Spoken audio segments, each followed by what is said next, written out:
Welcome, everybody, to Fantasy Football Today. It's Beyond the Box Score. We are presented by BetMGM, the sportsbook born in Vegas. We've got advanced stats from simple people and advanced stats from a sick person that isn't me. How about Dan Schneier? Oh, you're so sick all the time, Adam, and he is under the weather. How you doing over there, Dan? Not great. A little some kind of sinus infection. The worst part about it when you get sick is that you can't, it's hard to sleep. I was burning up hot. Then I tried to monitor that, fix that, and then I was too cold. It was just a terrible night. But what made it worse, adding insult to injury, was before the show when producer Thomas popped on to talk with us. The guy's wearing a tank top. He's wearing his life right now in Florida. This is why I understand why people move down there. I get it now. When I'm dealing with 26 degrees outside, I get it. I can fully understand it now. I'm wearing a tank top because our AC went out. So it's pretty hot here. You have some first world problems that I don't know about. It's not as great living as you think. Okay, fair enough. The weather was so nice in Florida, though. I mean, going from Friday morning being in Florida to Friday afternoon being in New York, it was just... Do you question and miss, do you question yourself and miss living there or no? That's a really complicated question with a lot of there's a lot to that, but no, I don't want to leave New York, but I do hate the cold weather. But I miss a lot about Florida. Yeah. All right. Anyway, Jacob, how you doing? How was your Thanksgiving, Jacob? My Thanksgiving was good. Chiefs got another well-deserved win. Fun week of football. Good to see the fam. Yeah. Everything's good. Good. And my first Thanksgiving without leftovers, as I said on the show. Why? Because I was out of town and I came back. Yeah. No leftover. All right. Anyway, Buffalo 35, San Francisco 10. We'll start with that. We're also going to talk today about the Dolphins offense and what's going on there. How much can we trust Tyreek Hill? Which must-start players are we maybe hesitant to start? Previously must-start players, are we hesitant to start in the playoffs? Who's the best Seahawks wide receiver going forward? And should you roster 2 DSTs in your fantasy playoffs or use that roster spot on another player? Buffalo 35, San Francisco 10. Jacob, do you really think there's a lot to take away from this game? Because it was played in conditions that just almost certainly will not be repeated, certainly for San Francisco, and maybe not rest of season for Buffalo. Is there really anything to take away from this game? No, the pressure rate for Josh Allen was extremely low, 6%. So that was one of the lowest that we've seen for a quarterback in any game this year. So that, speaks to San Fran's defense and where they're at right now with Nick Bosa. And then, I don't know. I've been saying, I kind of think the Niners are done. Do you guys have thoughts on that? If Purdy comes back in better form after this and better weather? It's hard to judge based on this game. Obviously, we've had this injury, and he, I guess, somewhat practiced and played this week. I didn't really get a good vibe for where he's at now without McCaffrey, probably for the year. It does feel like the Niners might be packing it in. But I don't know if I want to make too much yet of this just because of what that weather was like. And I want to see what they can look like this coming week. I think they have Seahawks. Yeah, I think as someone who was sitting here talking about getting their Super Bowl futures last week, because I forgot you said that. They're only a game out of first place. Now they're 2 games out of first place. I still think there's a lot of talent. Keep in mind who they're missing. They're out. McCaffrey's out now. Almost looks like it's going to be a season ender or close to it. So we'll talk about Mason. But they were missing Purdy. Now he's back, but he missed the game. They're missing Trent Williams. They're missing Bosa. Obviously, Ayuk's out, but they're missing so much. I still thought that there's a chance, and I still think there's a chance. I wouldn't want to play the 49ers. They're the 49ers, but I ask a fun question that I think the listeners will enjoy. Right now, let's say Christian McCaffrey is done for the season, which seems like it's likely. Where are you comfortable drafting him next year in PPR league? I think I'd take him in the first or second round. I think I'm still taking him mid 1. And that's the funny question about fantasy, because I know what's going to happen next year. It's going to be just like it was 2 years ago with McCaffrey, where no one wanted to take him. Everyone's like, he's injured every year. It's a guarantee he's going to get injured. That rhetoric and that narrative is going to really pick up steam this summer.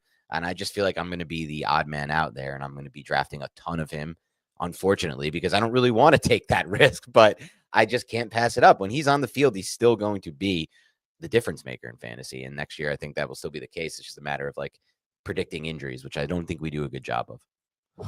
He was off to such a good start too. All right, so let's talk about Jordan Mason, because I think it's unfair to judge the passing games here, but let's talk about Jordan Mason. Jordan Mason, weeks 1 through 8, might surprise you where he ranked among running backs. Remember, he didn't really catch passes. He had 10 catches in 8 games. He only scored 3 touchdowns, despite having the 5th most carries and the 3rd most rushing yards in weeks 1 through 8. He was, on a per-game basis, number 24 per game in half PPR, number 28 per game in full PPR.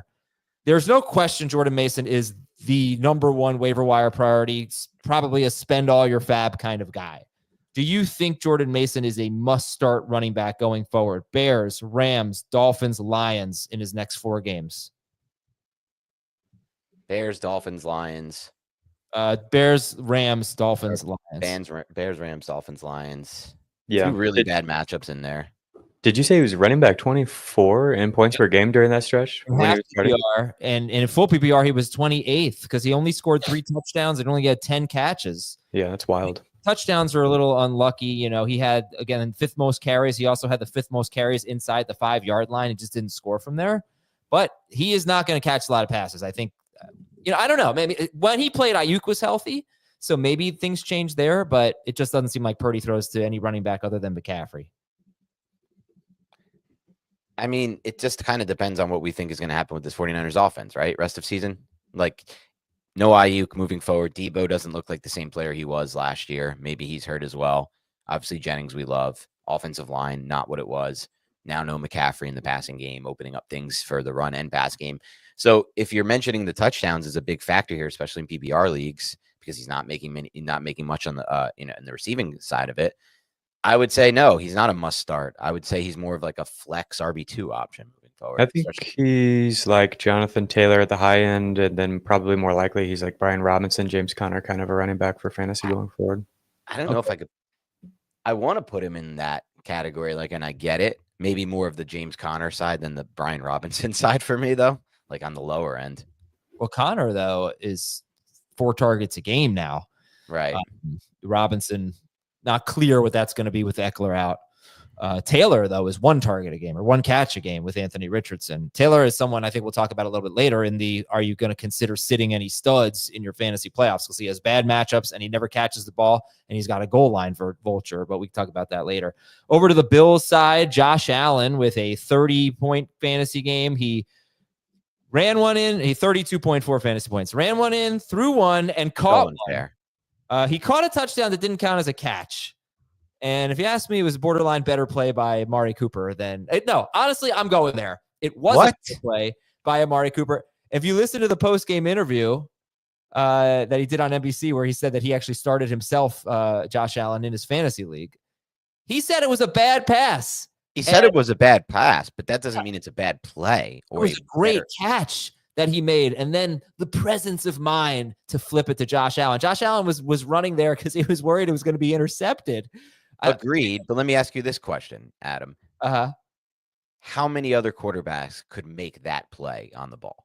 No, it was a great play. It was awesome. With the dive, the extension. Can we give a little credit to Amari Cooper there?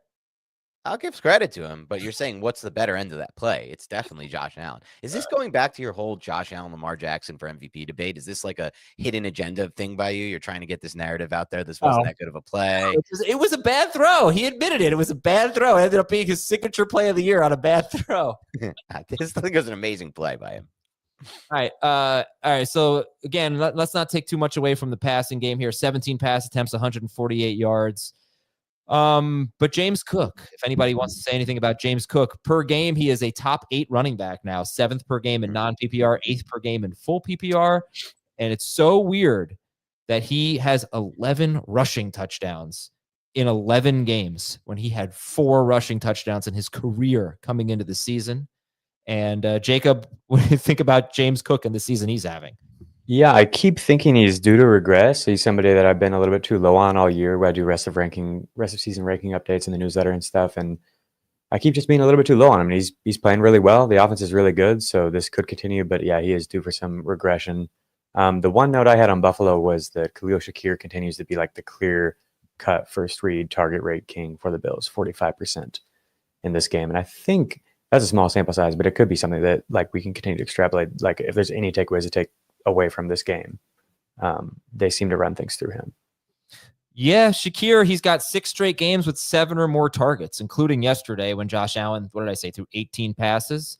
The only problem with Shakir is that he doesn't score. He's got 1 touchdown this year, and he has 6 red zone targets, which is very low. 0 green zone, 1 end zone target this year for Khalil Shakir. So it's like, it's weird when I see 0 touchdowns and he catches every target he gets, or 1 touchdown, you want to say, Jacob, you want to say touchdown regression, but he doesn't get the kind of targets right now that lead to touchdowns, and he doesn't make big plays either. Yeah. I mean, I think there's upside for him to create touchdowns, like as a yak guy, and the offense just scores a lot. But yeah, the role is not there in the same way it is for other guys who have similar target shares. Like he's more of like a high floor play. All right, 1 positive for Amari Cooper. In the first 3 quarters of the game, he had a 75% route participation rate, which would be his season high. He didn't. I don't think he played in the fourth quarter. If he did, very little. So his route participation rate ended up being 63.2%, but it was 75% in the first 3 quarters. Okay, what do we got coming up this week on Beyond the Box Score, fellas? This week's Beyond the Box Score, it's going to be just like last week. Going to run it on Tuesday, like I mentioned last week, moving forward. For those who enjoyed last week's episode, we're taking some advice from you guys, and we're taking your notes on what you want to hear and what you want us to talk about. But it's going to be a lot of advanced stats like we did last week, potentially a look ahead, and then some film review, kind of an extension of this show. I'm not sure if you saw what I tweeted earlier, Dan, but I was it? Tweet that Lamar Jackson is still my MVP. See, I knew there was some hidden agenda behind that Josh Allen take that you just had. You're trying to put it all out. That's not that good of a play. Did you hear his post-game thing that he said? No, it was an amazing play. Josh Allen is in the mix for MVP. I still think Lamar Jackson is the MVP. Oh, okay. Oh, then you agree with me. But I was always on that. I think if you look at it on a full season, what Lamar's done is better than what Josh Allen has done. That's exact. Okay. Then we are on the exact same page. Same page. But I would never use that play that Josh Allen. Unreal play to follow the ball, catch the lateral, have the beastness to extend the ball toward the end zone, not fumble it through the end zone, and score a touchdown as an example of a play that was better by the receiver. Okay, that's fine. You're fair point. Let's. You're still on my naughty list, Adam. I didn't want to say the other word for just because you like that one. It's because you don't give me enough hype when I ask you about Cam Ward to the Giants. Potentially, you're like, I don't like him. I'm not sure about it. I need some hype in my life. I need you to say, you know what, Cam Ward is the next great NFL quarterback, and the Giants are going to get him. I don't believe that. I don't feel like it's true. I'm trying to be realistic here. And the Giants somehow have the 3rd pick in the draft if it started today, even though they're clearly the worst team. Clearly the worst team, and they have the 3rd pick. We'll take a break, come back, give you some news and notes, an update on Aaron Rodgers. It's his birthday today. Is he getting benched on his birthday? We'll tell you when we come back on Fantasy Football Today.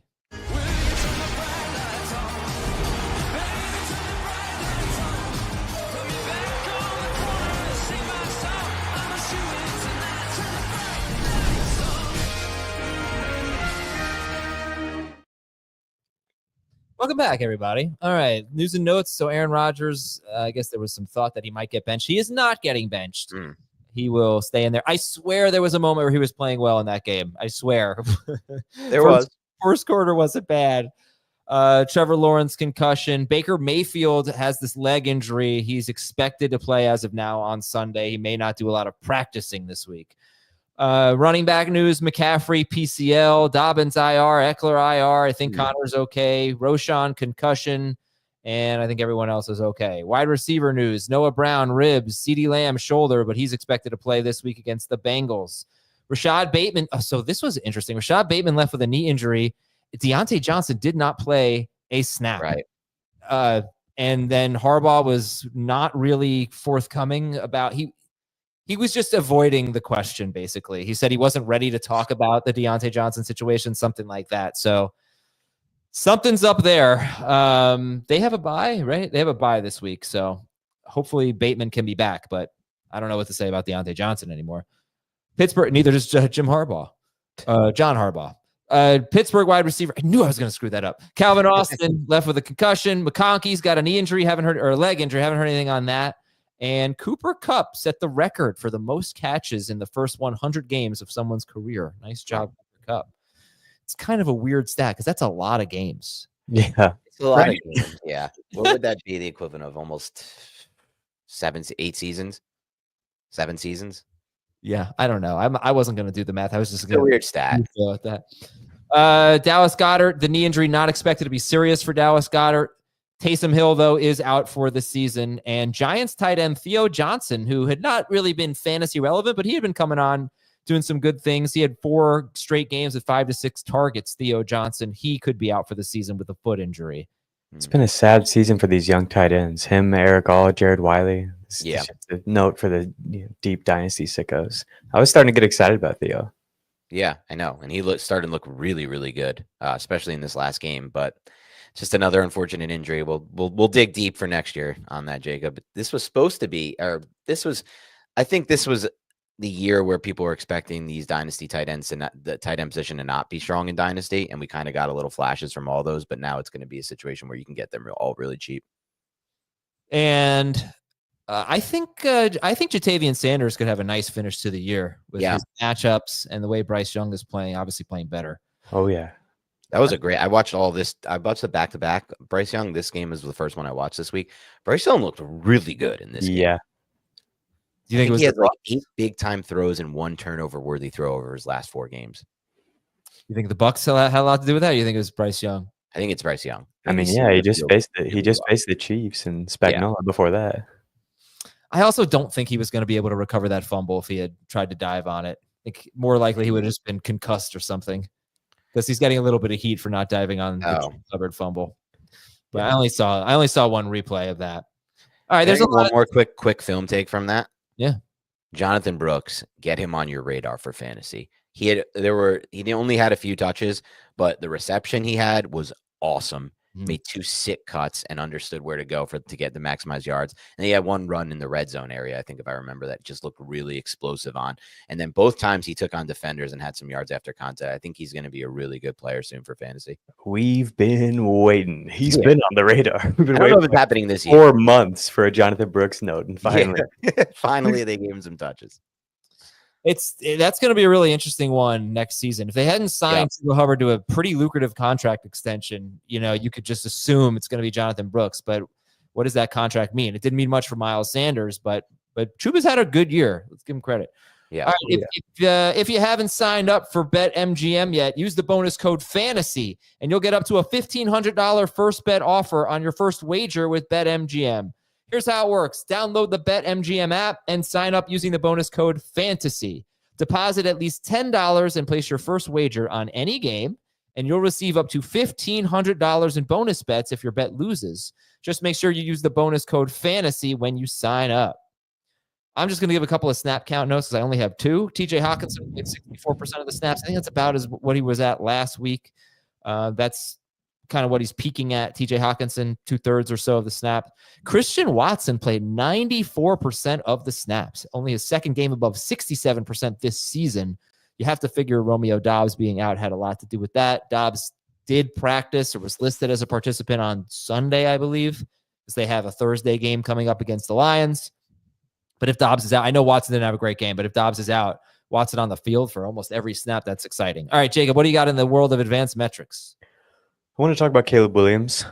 His accuracy had been much better in the 2 games immediately following the offensive coordinator change, but statistically, this was his second worst game. From a catchable ball rate standpoint, this was the second worst game on Thanksgiving. And I'm curious what you guys think about that. If only looking at throws of 15 or fewer air yards, it was actually his worst catchable throw rate performance of the season. I looked at that because he threw deep a lot in this game, so I wanted to make sure that didn't affect the overall accuracy number. But even on throws of 15 or fewer air yards, the worst accuracy game he's had all year. The Lions, of course, that's a tough matchup. They did get pressure on him, 34% of his dropbacks. But I don't think he played at nearly the level that he has the previous 2 games. Often during this rookie season, he's just looked tight and too amped up, which is hilarious because he came into the year all like Mr. Cool Guy, like I never feel the pressure or whatever. And I feel like he's looked like antsy more than any of the rookie quarterbacks. 40% off target rate on 35 attempts from a clean pocket in this game. That is the worst rate of the season for him. Do you have any Caleb thoughts? Yeah, I'm more optimistic than pessimistic right now. He hasn't thrown an interception since week 6. Obviously, those streaks will come to an end, but that's impressive. And he's got 33 or more rushing yards in 3 straight games, and he hasn't scored a rushing touchdown, even with all these. Does he have one all season? No, he doesn't have a single rushing touchdown this season. So I feel like that could come. Dan, do you Yeah, have any thoughts on him as a passer, Dan? yeah, go ahead. I didn't get a chance to watch this game on tape, but I mean, I still think that we haven't really found the right system for him. Like, this is better for him. What were you doing on Thanksgiving? Well, I watched the game, but I'm saying I Spending haven't time watched with the your film. family? Yeah, like spending time with my family watching the Giants was not a fun time. But look, I have to see this game, and I have to see a couple. I want to watch all of his cut up from the new system, but or from the new coordinator. But I still think they're going to find a better system for him overall. Like, to me, the Ben Johnson system is the best play for Caleb Williams, given his skill set. Like, let him work within structure, but have that structure, have him move out of the pocket sometimes. Let him kind of use his athleticism as a overall player to help him as a passer. So I don't know yet. I'd have to take a look, but he did make some really good throws in this game. He did. The touchdown he had to Keenan Allen was a really sick throw. And then he had a conversion I just saw somebody break down on Twitter where you kind of saw that elite arm talent, his ability kind of off script. He's rolling to his opposite throwing shoulder and it just has the ball like this and kind of darts it in there with a lot of velocity and good placement. So I'd have to watch more. I feel like this is probably a situation where the best is yet to come for him. He's clearly been playing better lately. Like Adam was noting, the rushing is huge for fantasy and just helps to move the chains more often. He looks way more comfortable and confident. I thought in this one he just was a little tight, and the accuracy notes really back that up. Okay. As far as the pass catchers, huge volume day for DJ Moore. 16 targets, 169 air yards. Both were season highs by a wide margin. 80 of those 169 were catchable, to the points I was bringing up earlier about the accuracy. So less than half. All 3 Chicago receivers had over 100 air yards. Just over half of Keenan's were catchable. I think it was 52% were catchable. And only 24 of 113 air yards were catchable for Rome Odunze. And that's been the story with him all year. Only Calvin Ridley has a higher number of total uncatchable air yards, and Odunze has the highest percentage of his air yards, which have been uncatchable of any players. So it's been a really frustrating year for him. And I do think partially that's been on him. I don't know his timing on the routes has been off. It seems like sometimes he's not him and Caleb are on the same page on stuff. Have you guys noticed that? I don't know. I thought I'd be more impressed by the polish of his game this year, but he's really looked like a rookie at times. I can't really say I have a strong opinion. I mean, he's more of the downfield guy, and that's kind of been a struggle for Caleb this year. So I'm not surprised that there are ups and downs. I really wanted to start him on Thanksgiving, Rome Odunze, because I felt like there was a lot of passing coming, and I'm glad I didn't, because he didn't come through. DJ Moore did, Keenan Allen did, and quite frankly, I think starting DJ Moore and Keenan Allen and Caleb Williams, it's going to be a tough call for people now in the most important weeks of the season. It's kind of hard for me to trust Keenan Allen when he has had such a horrible year, and now he's had 2 massive games in a row. But it does coincide with the new offensive coordinator, and I think better play from Caleb Williams. So I can buy into it a little bit here. Yeah, for sure. I can buy more than a little bit. I have a bit of a strongish, I'll say, take on Rome Odunze. I would say of all the receivers I've watched, their college tape to the NFL, to making that transition to the speed of the NFL game, Rome has looked like he's fallen off the most from what I saw in Washington on tape to what I've seen. I haven't watched all their tape, but I've probably seen 2 games of the Bears on tape and then obviously broadcast. You're saying expectations relative to what you saw in college, the disparity is the widest for Rome? By far, I would say. So you could put Worthy in the mix, but the things that have struggled for me with Worthy, I'm talking one specific thing, the speed of the game. The plays he was able to make at Washington, with obviously the game being what it is at college with the hash marks, and nobody more than the Washington coordinator, DeBoer, their former coach, now Bama coach, uses the wide side of the field and the space more to his advantage. And now that that's been taken away for Rome, obviously the rules are completely different in the NFL. And then the speed of the game with the NFL DBs versus the Pac-12 DBs, to me, it looks like he's just not as fast as he was on tape at Washington. So for Worthy, it's he's making boneheaded mistakes. He does not have good awareness of where the sideline is, but he still looks fast out there to me, Worthy. I don't see it as much with Rome. He's the one who I would drop the most from my pre-NFL rankings to now, just based on that. The per route data for all three of Washington's wide receivers in the NFL has been atrocious. Jalen Polk, Yeah. Jalen McMillan, and Rome have looked really, really bad in that regard. I think that it's interesting you bring it up, Dan, because I don't really see he hasn't wowed me at all. Yeah. Basically, Yeah. He had a couple of catches, especially a one on a fourth down in that who they lose to in overtime, Minnesota, I think, a few weeks ago, or maybe Green Bay. I think it was the Green Bay game. He had a couple of catches on the game tying drive, or I think that was the one where they had the field goal blocked at the end. Sorry. One of their heartbreaking losses at the end. He had a couple of really nice catches, huge plays to keep the drive going. But for the most part, it's been a pretty lame season.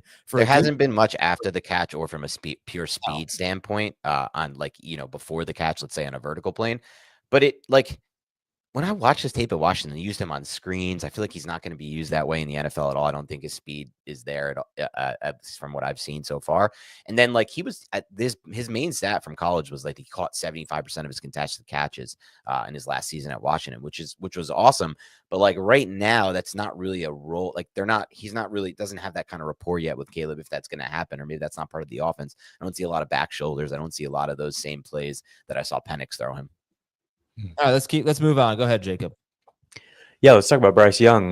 The week after facing Spags, he gets Todd Bowles. So 40% blitz rate last week against the Chiefs, 58% blitz rate against Carolina this week by the Bucks. He was pressured on 44% of his dropbacks this week. He didn't throw an interception in either game. He only has 3 sacks across those 2 games, 263 passing yards last week. That was the second highest mark of his career until he replaced it this week with 298 yards.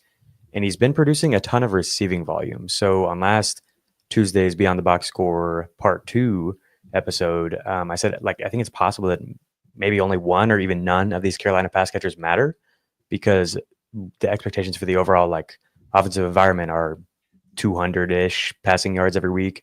Not that many total targets and stuff, because the team struggles to, consistently move the chains. That may be wrong. Again, this is the Buccaneers defense, so that is worth knowing, but they've played really well lately. And again, in a good matchup like they had here, you can see 41 targets in this game, over 400 air yards in this game. So four different players saw 8 or more targets. So absolutely massive volume in the passing game when everything clicks. Adam Thielen led the way with 10 targets and 112 air yards. I think Jalen Coker, if he is able to get back and get healthy, will take on a large role, but we've seen Thielen without Deontay Johnson there play a huge role before, and that's what he stepped into this week. So he's definitely worth an ad going forward. I don't have accuracy notes for him quite yet, but we'll get that tomorrow. For Bryce, I'm pretty excited to dig into his game more. 29 routes for Chuba Hubbard surprised me. 29 routes for him to 6 for Jonathan Brooks. I thought that Brooks would be used more in the pass game, and I think that we might see that more going forward because, like Dan said, he made that really nice play on a reception in this game. But for now, he's still barely playing. He's not playing any sort of meaningful, specific type of role. He's just out there as a change of pace guy, it seems like. Anthony Richardson continues to see way more designed runs, which is obviously great for fantasy, and I think is also good for keeping the offense on track. He averaged 5 designed runs per game prior to his benching. Since then, it's been 10, 8, and 8. Definitely curious to get into this week's film and see what the data suite has to say about A-Rich, because he again just has had some brutal drops, and that's the nature of the beast with A-Rich. His average depth of target is higher than anyone else's, and sometimes you're going to have drops. But the A.D. Mitchell one this week was brutal, man. Did you guys see that? It was a deep ball down the left side. Easily could have had that. Did you guys have any thoughts on him, or have you not watched the Colts yet? Have not. I always want to watch him. This is game of the week for us. The Beyond the Box Score game. We got Anthony Richardson versus Drake May. Can't wait to dig into that. Yeah, I always want to watch Richardson. I think if I had faced him, I don't know if I faced him or not, but I would have been pretty annoyed because he was obviously having a nothing game until that last drive. But you could say that about a lot of quarterbacks. He put it together when it counted. But gosh, horrible passing numbers, just awful. So I don't know what to say right now about Richardson. I haven't watched it yet, but I will. I always watch Richardson. Basically, I really enjoy it because you just never know what's going to happen from snap to snap. It is a grab bag. That'll be a homework assignment for me, Jacob, for tomorrow's show. But I will say this, just from the broadcast, The throw Drake May made in the red zone to Hunter Henry was one of the best throws I Yeah. saw by any quarterback this week. And the how difficult it is to make that throw in that tight confined red zone space to fit that ball in that window. To even attempt that pass was very impressive. What are you saying, Adam? Oh, gosh, with the Drake May love. I mean, come on. Oh, It's boy. like Valentine's. We can't help. We can't help boy. ourselves every week. Of course, it's Can't throwing- wait to watch him with a team. How Can't many wait to watch him with interceptions a does team. this guy have to throw? You gonna ever talk about his interceptions? Oh, come on. Oh, he's a baller type. Like, he's a gunslinger. Those interception will be there mostly his whole career, I would imagine. And he's playing 1-on-11. Like, yeah, he's going to literally throw playing some 1-on-11 interceptions. there. That's a great way to describe He's what he's literally playing 1-on-11. Okay, let's analyze that comment real quick. It feels like he's playing 1-on-11. Literally should be taken back. Let's keep it. First game out of the bye for the Atlanta Falcons. Season low in playing time for Kyle Pitts. 2 targets, no catches. 16 targets and 188 air yards for Drake London. I haven't got to dig back into this game, but just based off what I saw in red zone, it felt like London left a lot on the field in this game. But massive volume. This was his highest air yardage total across 45 career games. You see the Kyle Pitts stuff? I don't like 40% of the snaps this week. Yeah, I mean, devastating. That's the lowest that he's had all year. Yeah. For Green Bay, we mentioned Romeo Doubs is out, so that was full playing time for Watson and Dontavian Wicks. They led the team in routes. Third was Tucker Kraft. We did not see any role change for Jaden Reed. He did not run any routes from 2 or 1 wide receiver sets. This is a long-term note. This is a discouraging note for Dynasty. I just don't know when or if we'll ever see him be a full-time player in Green Bay, unless there's like a just whole slew of injuries to guys. They seem to just want to keep him reserved to that slot role. I'm curious if you guys have any thoughts on the Packers offensive line. Jordan Love has been getting pressured like crazy lately, even against the Nick Bosa-less Niners, who just put a 6% pressure rate on the board versus Josh Allen this week. Love got pressured on 40% of his dropbacks. In 3 games since the Week 10 bye, Green Bay has allowed a 41% pressure rate while facing a 22% blitz rate, which is low. So yeah, I don't know like what the problem is there, but there's a problem, it seems like. I'd have to watch that. I'd have to watch some tape on them to see what's going on with their O-line. I mean, they have good players over there. Tom was one of their best draft picks, but I'll have to take a look, Jacob. Maybe it's something in the interior. I have no thoughts, but that's very interesting. Interesting note. Speaking of pressure, CJ Stroud was only pressured on 21% of his dropbacks in week 13. That's the lowest mark of the season. So maybe there's hope going forward for the line to pull it together. It did not result in much of anything except for Nico Collins, of course. Tank Dell had 4 targets, almost a 30-yard average depth of target, and some just frustrating targets because he was just burning guys down the field and just couldn't connect, which has been a consistent theme. And yeah, Nico continues to dominate. He's so freaking good. Like his per route data continues to be better than it was last year when it was like historically good. Jacksonville Jaguars. Mac Jones produced 303 air yards off of the bench, 9 targets and 124 air yards for Parker Washington from the hands of Mac Jones. Turned that into 4 for 67 with a touchdown where a guy fell down and he got a walk in. I'm curious if you have any Parker Washington thoughts. I've felt like he could be used down the field more than he has been as kind of a Christian Kirk fill-in, like a 70-80% of Christian Kirk type of guy, but they haven't really used him that way. He's been more of a short yardage guy. This is the first time we saw him with big air yardage totals. He left a lot on the field. They used him on a ton of outbreaking routes, and there were a lot of 50-50 balls that he basically just didn't come down with any of them. But ended up with a good result. He led the team in first read targets. And if he's going to be used down the field more than like maybe there is some juice here to steal a Dan Schneider right there. Do you have any thoughts on Parker? I would be skeptical. I mean, like watching that game, what stood out to me was that our boy Brian Thomas Jr. is back. If he had any semblance of quarterback play, he would have had like another 130 yards and 2 touchdowns. He was wide open on that skinny post and just terrible overthrow. The other one, he was open and it was just underthrown. So I'm still struggling to buy into Mac Jones moving that offense rest of the season. Maybe they'll get Trevor back. I don't know what's going on that front, obviously after the concussion, but yeah, it's I don't trust that offense. All of BTJ's production came with Mac Jones. BTJ That had is true. 210 air yards on the day. That was his highest total of the year. So yeah, I'm definitely excited to get in and watch his film But at the same time, I mean, Mac Jones, I know he had a good game. The Texans have been a cake matchup with a very injured secondary. True. The previous 2 games for Parker Washington, he had with Mac Jones, he had a combined 1 catch on 3 targets. So, I mean, this was talking to deep league guys, maybe, but Parker Washington's not going anywhere near my fantasy playoff lineups. Not yet. Sure. Yeah, no, he's available in dynasty leagues, even, like where there's no one available. And he's a young guy. And in those 2 games that was prior to the bye, coming out of the bye, they used him in a different way. So I thought it was interesting to highlight that. I like on the BTJ note, it has just been unbelievably dysfunctional, as we're alluding to here with the Mac Jones slander. And still, he has a yard per out run rate that is, above basically anybody other than a select 10 guys in terms of wide receivers under the age. This is under the age of 23. So this is a Ladd McConkey tweet that I made, and BTJ is actually 21.9 going into the year. So if I did just under 22, it would be a list of 5 guys, but just absolutely insane data for him. And it's just so crazy that it's come in this offense.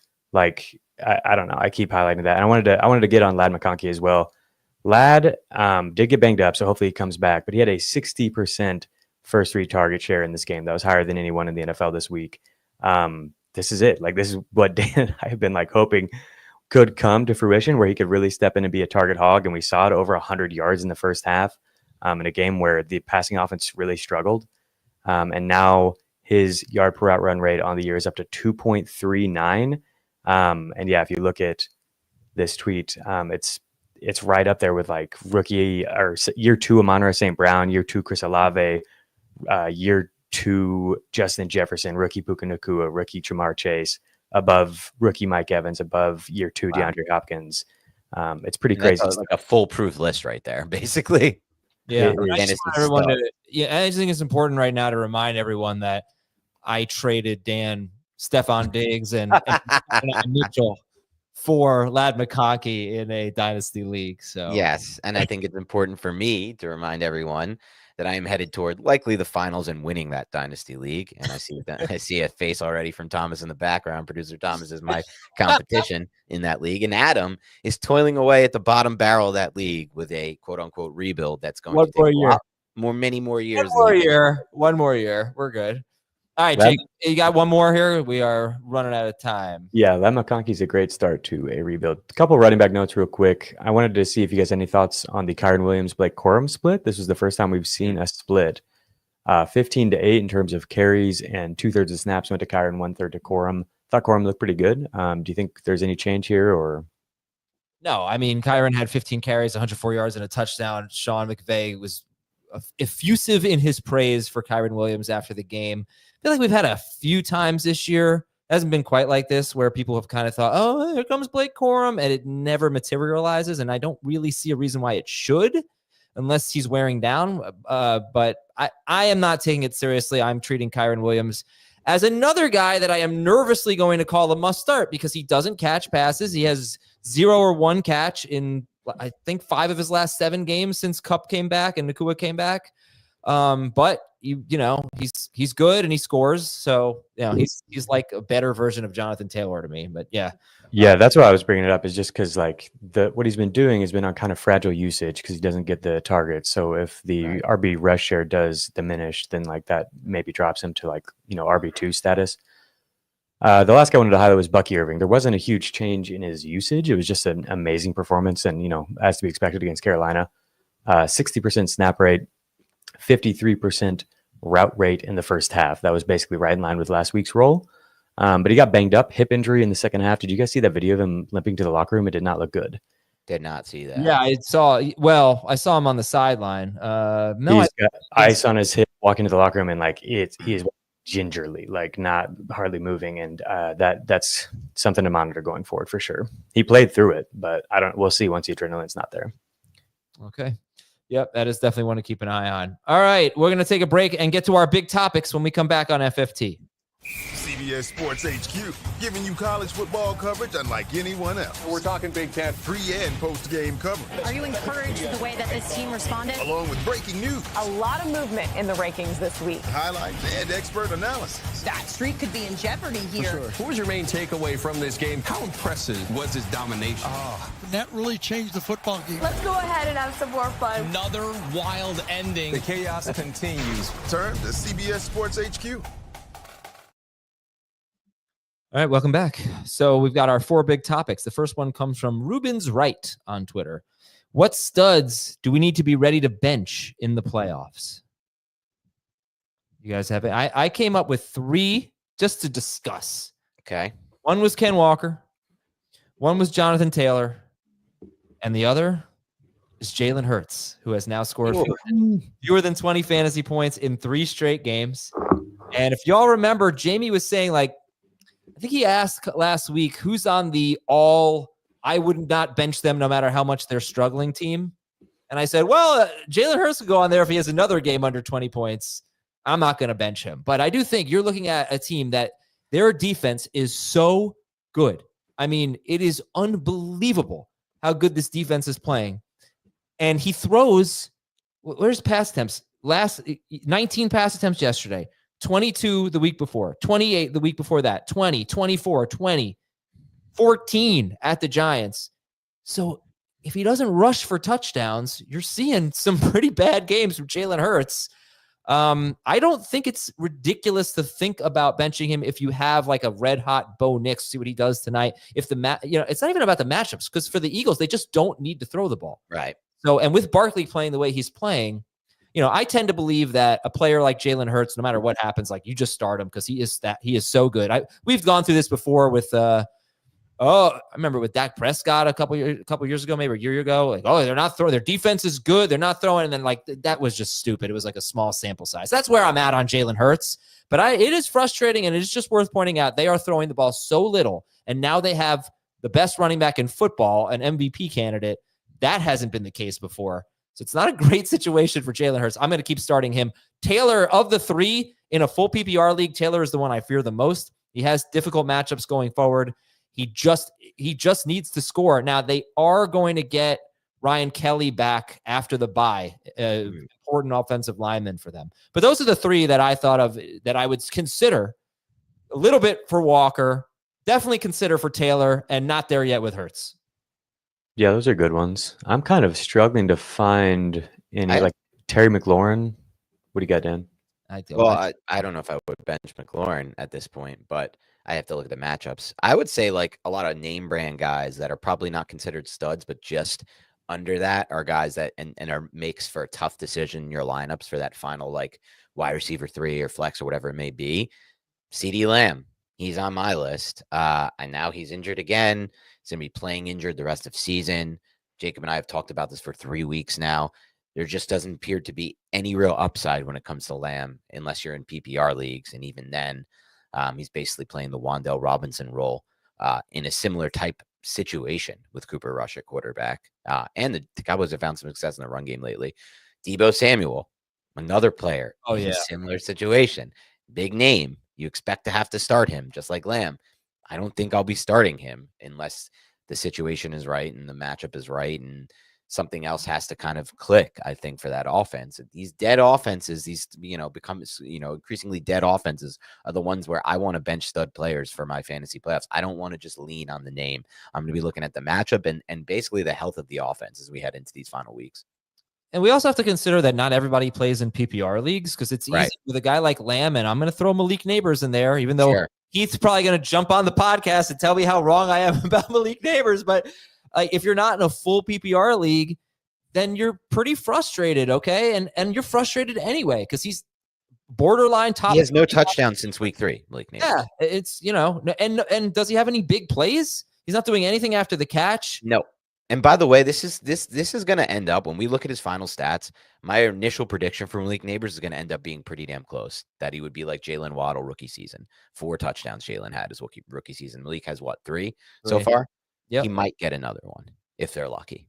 Yeah, so I think you could, I can't imagine necessarily that I'm starting a guy like Jameson Williams over Malik Neighbors. Too much volatility there. But Right. obviously Cortland Sutton has moved past Neighbors, Right. and Lamb as well. I think Jameson Williams over Deebo Samuel makes sense. Although I do think the McCaffrey injury could really help Deebo Samuel. Just all the targets that, interestingly enough, I didn't go over this when we talked about the 49ers game. If you look at Brock Purdy's wide receiver target rate with McCaffrey on the field and off the field, it's almost exactly the same. What's actually changed with McCaffrey on the field is the tight end target rate. Kittle, right? Yep. One of those games Kittle missed, but he averaged 5 targets per game in 2 games with McCaffrey. So I don't know, again, I don't know how that gets distributed now, but I do know that Brock Purdy's going to throw fewer passes to his running backs. That should help Deebo a little bit. All right, anyone else we want to bring up here? Okay. For studs that we'll have to bench. I don't know if anyone else comes to mind immediately for me. All right. If anyone in the chat has, like Josh Downs or Malik Neighbors, I'm going to go Neighbors there. I'm usually going to put him over Downs. With the volatility of Richardson, I think you have to. Yeah, because it's not like Richardson's throwing a lot of touchdowns. And I do sort of agree with this comment. I mean, it'd be close. A.J. Brown would be wide receiver 1 if playing on a higher pass volume team. He'd be right up there. I think so. Right up there. He's so good. Mahomes, I don't consider him a must start necessarily, but he obviously has been playing pretty well before the Raiders game. He's a good start. Let me see his matchups. But yeah, that could be matchup based when it comes to Mahomes. There's so many quarterbacks that are in play each week. For Chargers, Browns, Texans, Steelers. And probably not starting him against the Steelers on the road. Is that in Cleveland? I might not start him there. In Cleveland, yeah. Cleveland's got a real bad defense these days. It could be real cold in that game, but yeah, I don't think they're going to need to throw much at all in that game. Oh, either. Joe Mixon. Yeah, Joe Mixon is the one. Ooh. Right? Like, he's got the worst playoff matchups. Yeah.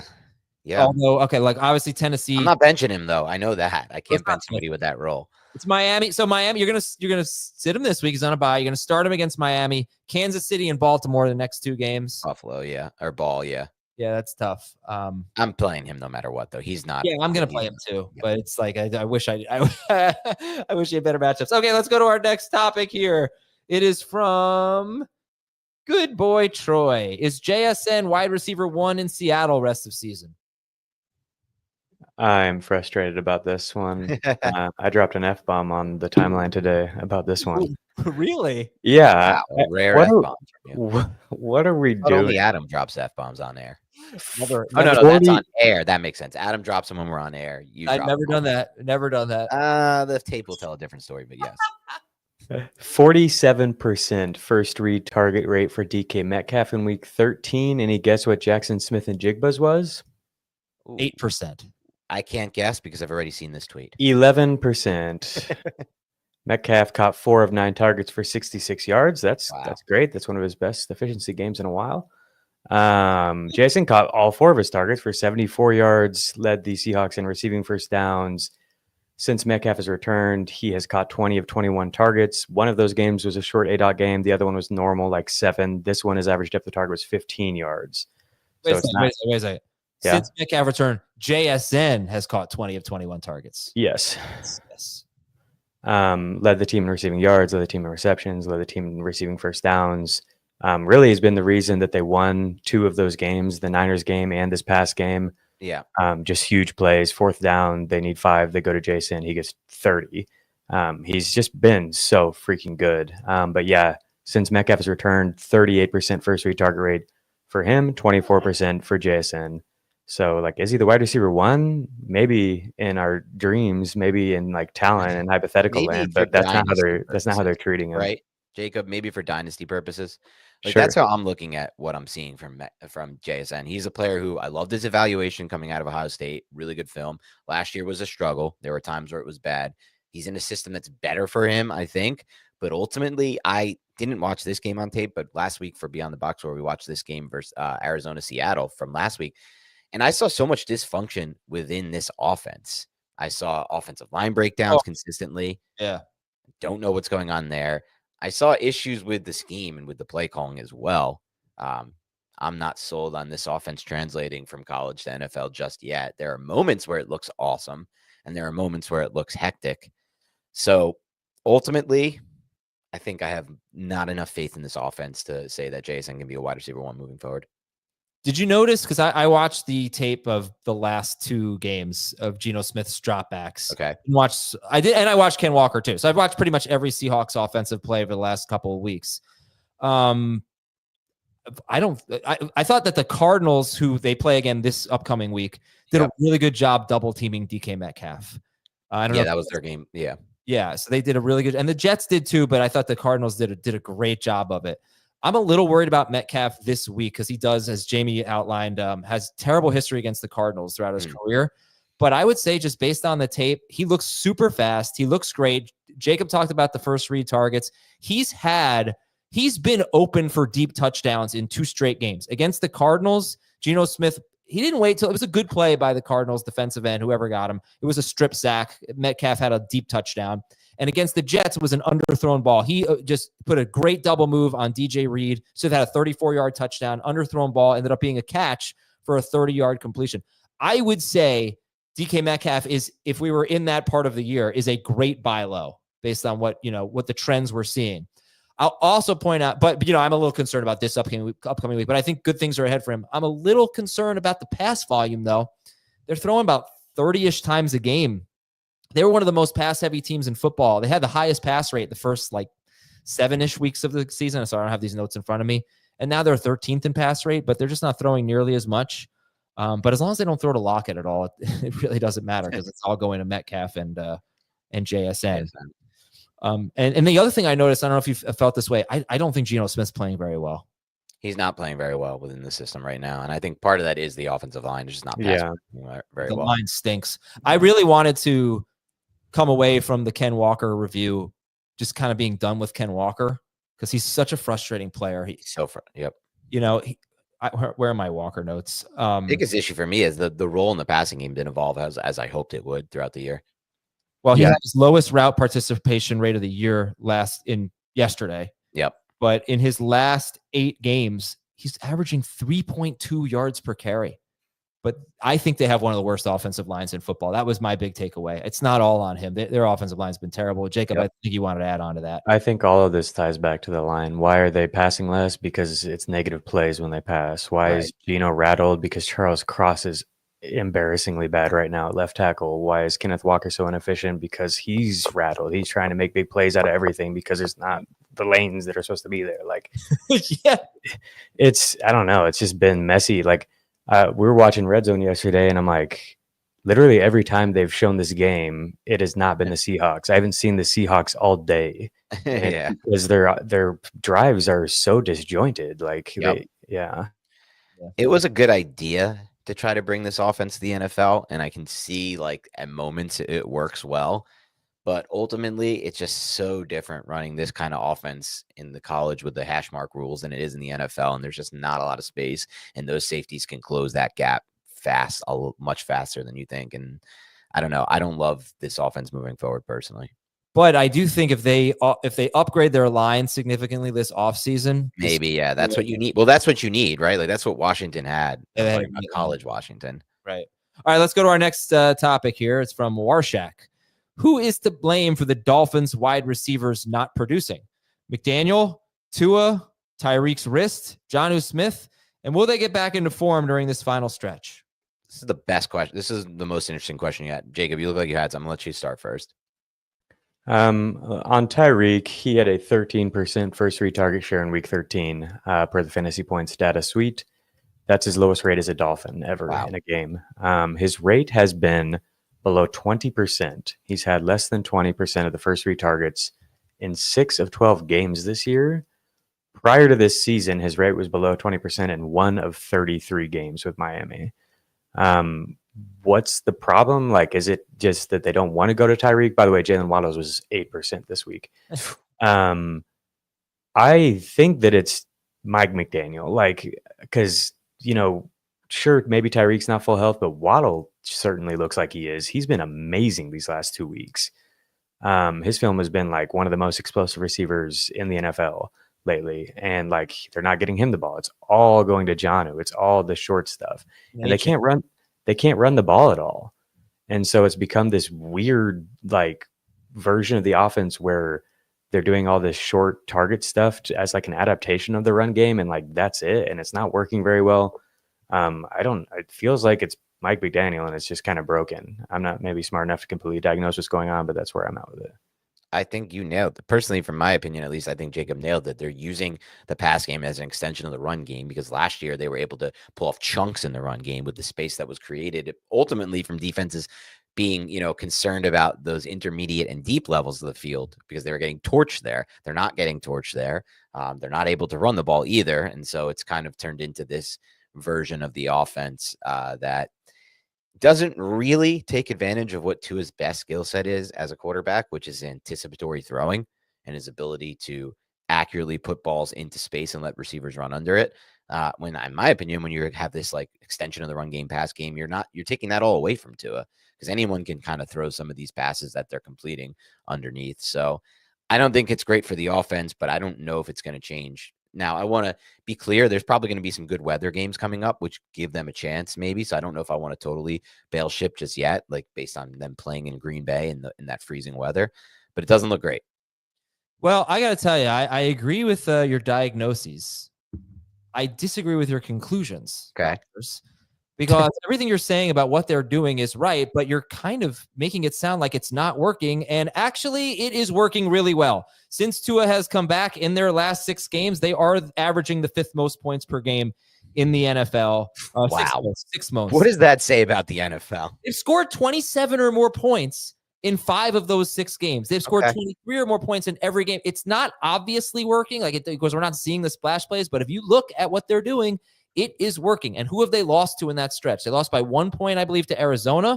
I think they lost by a field goal to Buffalo, and they lost in a freezing weather game to Green Bay. I think they're actually playing pretty well, and I think they want to keep their defense off the field. They said this. They said this during the offseason. We've talked about this. They didn't want to be so reliant on the big plays because they got into these games where they weren't getting big plays and they had nothing to fall back on. So this is by design. In those 6 games since Tua's come back, they are dead last in air yards per pass attempt. But this is by design, and quite frankly, it's working for them. And here's another thing. Like, I hate low ADOT teams, but we have to maybe reconsider because here are just in that, you know what? Why don't we do season long? Here are the 5 lowest ADOT teams in the NFL. The Chiefs, Bucks, Raiders, Dolphins, and Jets. So that's not like a great stat, but Chiefs and Bucks, those are obviously good offenses. In the last 6 weeks, it's the Dolphins, Raiders, Bills, Bucks, and Lions. That 4 good offenses there. Teams are making it work with this low ADOT garbage. Yeah. I hate. Maybe it's not good for wide receivers, but it's working for their offense. I will say that. I will also say that 3 of those games where they put up big totals were against the Patriots, Raiders, and Rams defenses. And against the Rams, I didn't really feel like they actually played all that well. They had a negative EPA per dropback in that game. I don't think they played that well against the Packers either, right? I mean, They had kind of some garbage time, and Tyreek Hill got lucky with that touchdown. But I agree, but they are 6th in points since Tua got back. Something is working for them. Like you said, that's all going to Jonnu, but it's also going to Achane, and he's doing some really good things. He's got, how many catches does he have in the last 6 games? Probably 30? I don't know. Something crazy. All right. Last topic here is from Nat.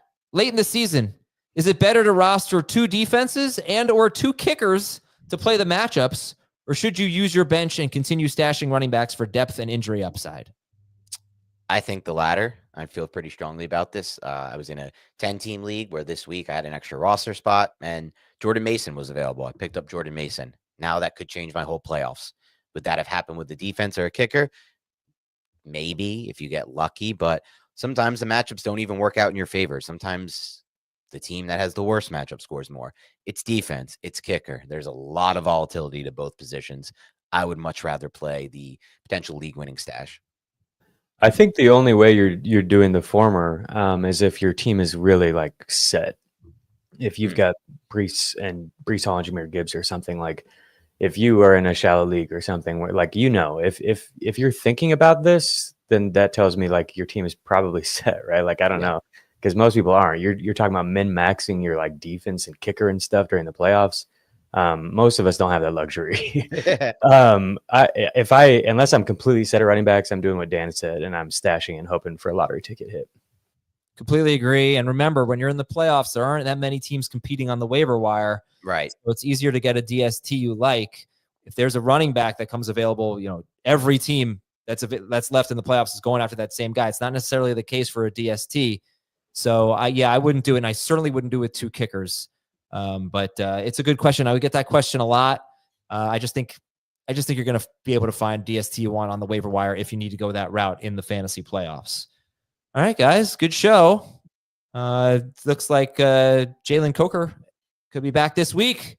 Jacob, don't you I was concerned that he was not going to play because Thielen was going to take his role. You're not concerned about that? I'm concerned with Thielen for sure being the receiver to roster rest of season there. Yeah, at this point. But like I thought it was totally possible that Coker had enough momentum that if there wasn't, like if he just missed one game and came back, that they would just rotate. But now that we just saw this huge game from Thielen, it wouldn't surprise me if Coker's just like in the mixing in with David Moore. Because the week before, David Moore played really well too. So it wouldn't surprise me if those two kind of mix in and out. Yeah. Thanks for the questions and for the help on the show today, everybody. We will talk to you tomorrow, Beyond the Box Score tomorrow with Jacob and Dan. Waiver Wire tomorrow with Jamie, Dave, and myself. Have a good one.